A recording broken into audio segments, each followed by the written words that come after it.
శ్రీమాత్రే నమః. శ్రీ క్రోధినామ సంవత్సరం మాఘమాసం ఫిబ్రవరి నెలవారి కన్యారాశి వారి ఫలితాలు. కన్యారాశి వారికి ఈ మాఘమాసం ఫిబ్రవరి నెలంతా కూడా మిశ్రమ ఫలితాలు గోచరిస్తున్నాయి.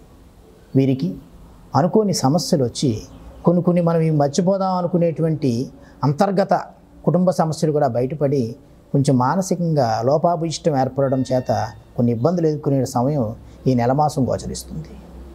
మనకు వచ్చిన ఆదాయం కంటే ఖర్చులు ఎక్కువగా పెరిగి ఉండడం, విద్య యందు పిల్లల యందు కూడా కొద్దిగా అచంచలమైన స్థితి ఏర్పడి కొంత మానసికంగా యజమాని కొద్దిగా మానసిక ప్రశాంతత కోల్పోవడం ద్వారా ఈ నెలమాసం కొన్ని ఇబ్బందులు ఎదుర్కొనేటువంటి సమయం గోచరిస్తుంది.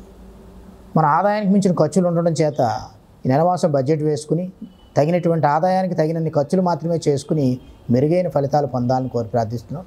అదే కాక వాహనాల మీద వెళ్ళేటప్పుడు ఎవరికైనా ఏదైనా ధనం ఇచ్చి పుచ్చుకుని రాయించుకునే కాగితాలు యందు తగు జాగ్రత్తలు పాటించడం ద్వారా మెరుగైన ఫలితాలు పొందుతారు.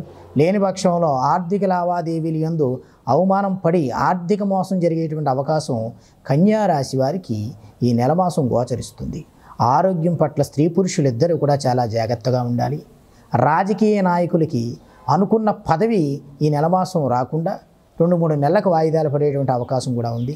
డిజిటల్ మీడియా అండ్ టీవీ రంగం వారికి కన్యారాశి వారికి ఈ నెలమాసం మిశ్రమ ఫలితాలే గోచరిస్తున్నాయి. కావున కొత్త నిర్ణయాలు ఏం తీసుకోవాలన్నా కూడా ఒక నెలమాసం వాయిదా వేసి తదుపరి గ్రహ సంచారం మాడిన తర్వాత తీసుకోవడం మరింత మెరుగైన ఫలితాలని మనకు ఉద్భవింపజేస్తుంది. కావున కన్యారాశి వారు ఈ మాఘమాసంలో మరింత మెరుగైన ఫలితాలను పొందడానికి రాహుకాలంలో ఆంజనేయ స్వామి వారిని అర్చించడం ద్వారా శనివారం రోజున ఉదయం 9 నుంచి 10:30 వరకు ఉన్న రాహుకాలంలో ఆంజనేయ స్వామి వారిని అర్చించి హనుమంతుల వారికి చక్కగా తామలపాకులతో సింధూరంతో పూజ చేయించుకుని ఆ రోజు కేజింపావు మినువులు కేజింపావు ఉలవలు శివాలయంలో దానం ఇవ్వడం ద్వారా మరింత మెరుగైన ఫలితాలను పొందుతారు. శ్రీమాత్రే నమః.